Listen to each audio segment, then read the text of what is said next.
if I've ever been controversial in my life, today, we're going to do the controversy of all controversies here in America. We about to get controversial. So today I'm going to talk to you about the dangers of retirement. We go through life here in America as if we believe the 11th commandment was, thou shalt retire when thou art 65, right? And I submit to you that from my observation, for the most part, for most people, not only is retirement not a good idea, but retirement is a terrible idea for most people. And I'm going to talk to you about the 8 dangers of retirement. I might even throw in a bonus number 9. But before I do that, let me give you a little bit of the history of the whole concept of retirement, because retirement is a relatively new concept. In fact, did you know that the concept of a job is a relatively new concept? Like it didn't exist like a job. I'm not saying work. In fact, we've come to equate work with having a job. And when people don't have a job, maybe they have a business, maybe they're a stay-at-home mom, they say things like, well, I don't work. What do you mean you don't work? You're a stay-at-home mom? Oh, if you don't do nothing, you work. Now, you got plenty of work to do. Oh, you own your own business? You don't work? No, you work. There's a seminar company that has an event called Never Work Again. And they're telling people to become an entrepreneur. They're teaching people how to become entrepreneurs. Telling them you'll never work. No, you go and work. You become an entrepreneur. Let me give you one of the best definitions of an entrepreneur I've ever heard. Y'all ready? Somebody who works 16 hours a day for themselves so they don't have to work 8 hours a day for somebody else. So don't make the mistake of thinking that becoming an entrepreneur means you ain't gonna work. Oh, you gonna work. I'm an entrepreneur, I work. So, but this whole idea of retirement, we have this idea that it's a good idea because, well, let me give you the history of retirement. Pre-1800s, there was no such thing. It never existed. It was not even a concept in anybody's mind. So, no retirement. You worked until you died. Which, by the way, working until you die is not necessarily a bad idea. It's way better than working and then retiring and dying because you retired. Okay, this is way better than that. Okay, so in the late 1800s, the first corporate pension plans emerged. You know who created the first corporate pension plan? American Express. They created the first corporate pension plan, and that was in 1875. In 1935, during the Great Depression, what happened was older people found it increasingly hard to sustain themselves. And so a lot of older people died because they didn't have work and they didn't have a way to take care of themselves, and they didn't have like families that they could go stay with, and it just was very devastating to senior citizens. And FDR stepped in and said, I'm going to create like a government-funded pension plan, which was when they created the Social Security in 1935, a national retirement.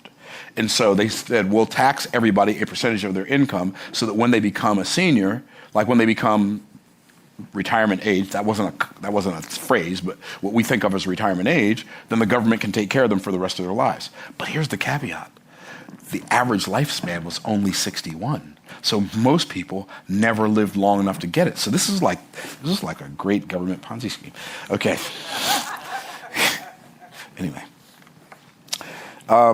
Then 1940s and 1960s, corporate pension plans began to boom, and the whole idea of retirement, it got like idealized, and people started thinking, well, I'm just going to work really hard my whole life, and then I'll get to retire, and then my company will take care of me for the rest of my life, or my pension will take care of me for the rest of my life, or my retirement, my IRA, and all this stuff will take care of me for the rest of my life. So we went from working until we die to this whole idea, I'm going to work really, really, really, really hard for a defined period of time, and then when I retire, I won't have to work anymore, but I'll still be able to live my life and maybe even live my dreams.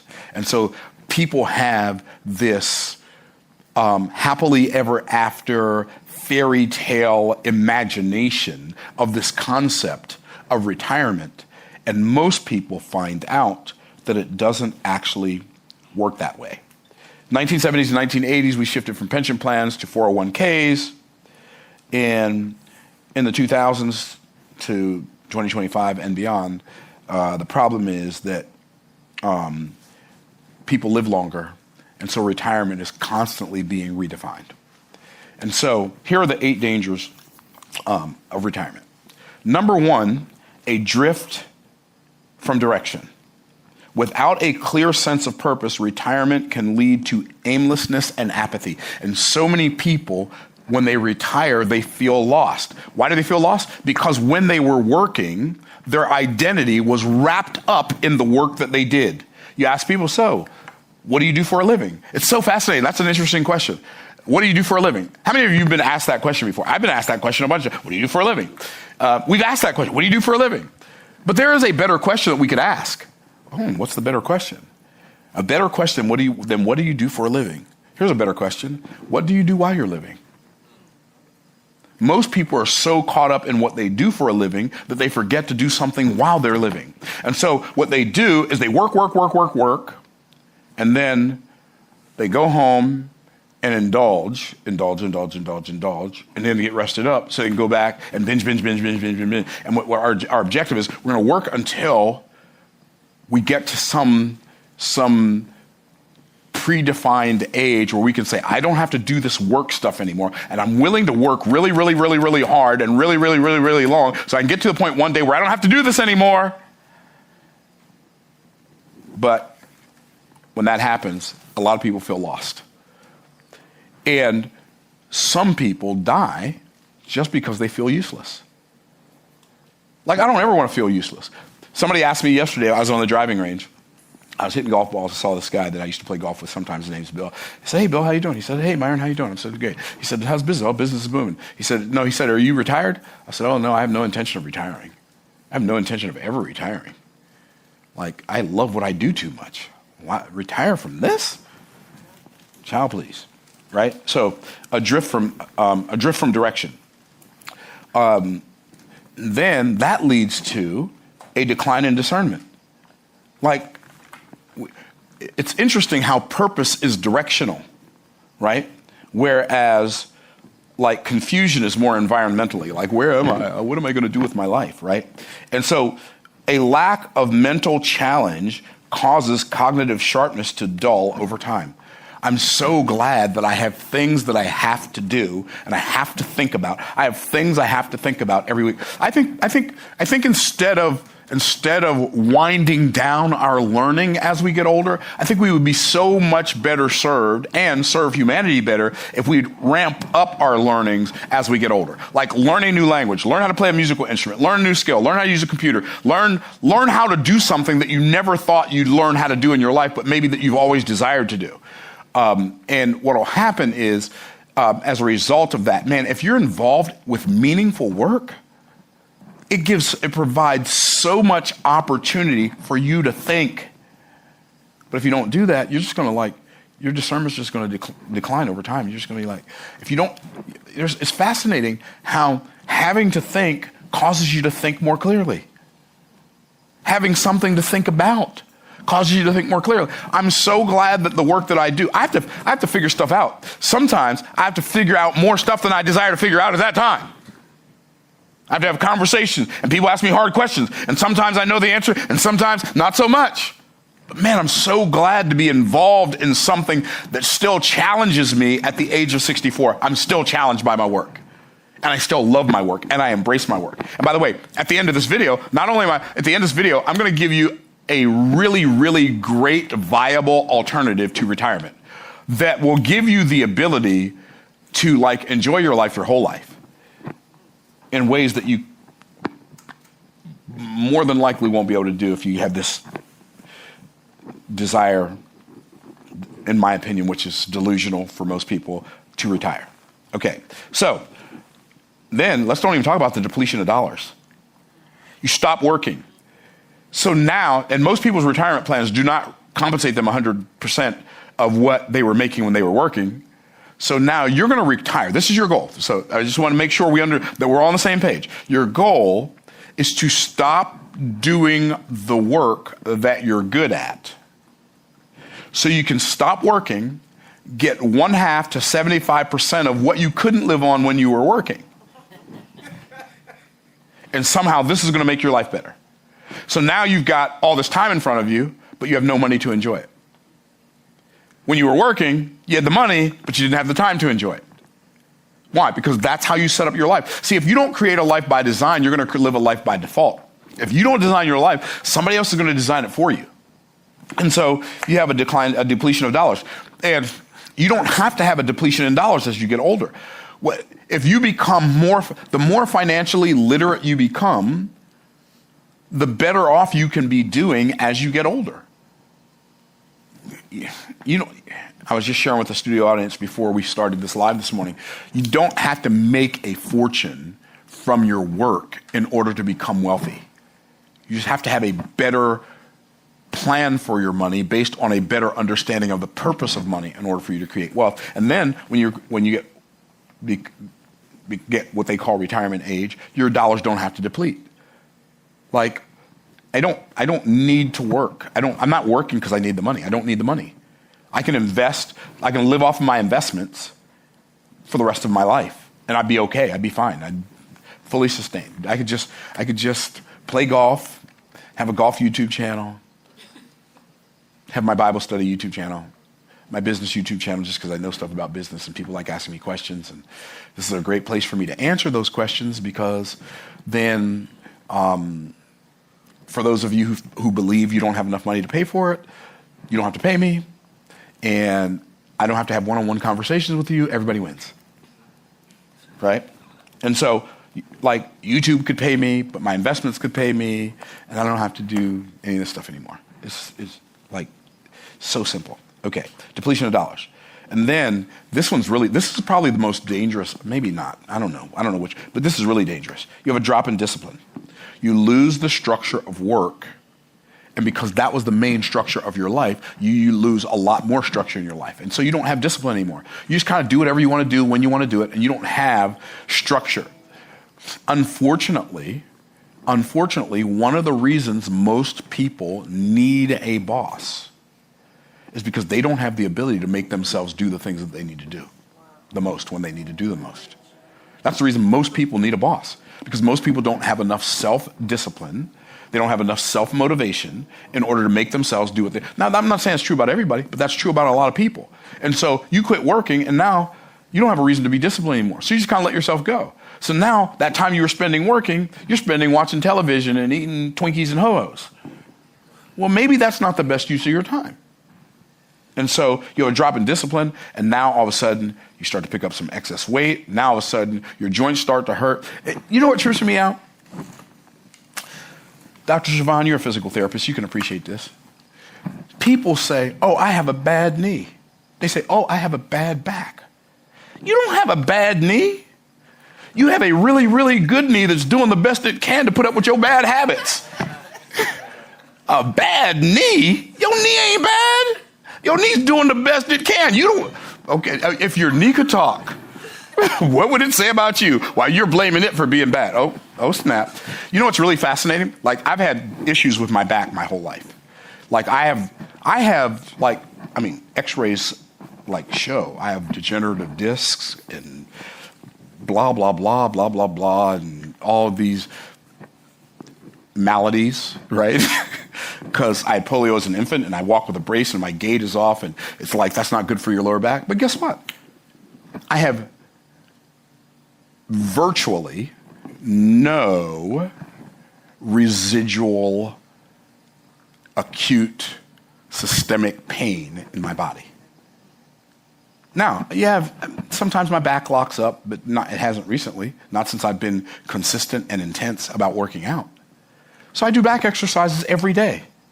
I do back exercises, and guess what happens? See, your body knows how to compensate for what's missing in your body. You don't even have to tell it to do it. All you have to do is tell it to do something. And guess what? I do these back exercises, and my back, which is a naturally weakened part of me, becomes stronger, and the muscles will compensate for the misalignment in bone structure. Wow. I'm not making that up, am I? You're a doctor. Okay, I'm telling the truth. Okay, I just want to make sure. Check with the doctor now. So my right leg is really strong, and my left leg is not as strong. And I had a couple of incidences where I tore my meniscus in my right knee in 2018, and I could barely walk. Now you don't understand. If this leg don't work, brother man's in a wheelchair. You feel me? So this leg, this is the foundation. And it was jacked up. And so I did something that I got meniscus scraping surgery, which is, if I knew what I know now, I wouldn't have done that. But I also got stem cell injections back in 2018, which worked really, really well. And now, I've got almost full extension and almost full flexion in that knee. And I have no pain in my knee. But you know what? At least three times a week, I do 1 minute squats with a 50-pound weighted vest, and then I do 3 sets of assisted squats on my tonal with 10 to 14 reps, depending on how many I get in 30 seconds. So why do I do that? I make my body work. Why? So that when I need it to work, it knows how. But if we retire because, I deserve not to work anymore, what does that even mean? Right? Then we have a drop in discipline, and we start losing the motivation and the reason to find something. You want to live? Who wants to live to be 100? Who'd like to live to be 100 and healthy? Not just live to be 100 and be people dragging you around Weekend at Bernie's, right? No, but you want to live to be 100 and healthy, right? Find something. Figure out something you want to do with vim and vigor at 100, and envision that every day while you're working out. And work out for that reason. I don't work out because I want to have big biceps. I already have big biceps. I mean, have you ever in your life seen anything? No, I'm just kidding. That's not why I work out. I don't work out because I want to have big biceps.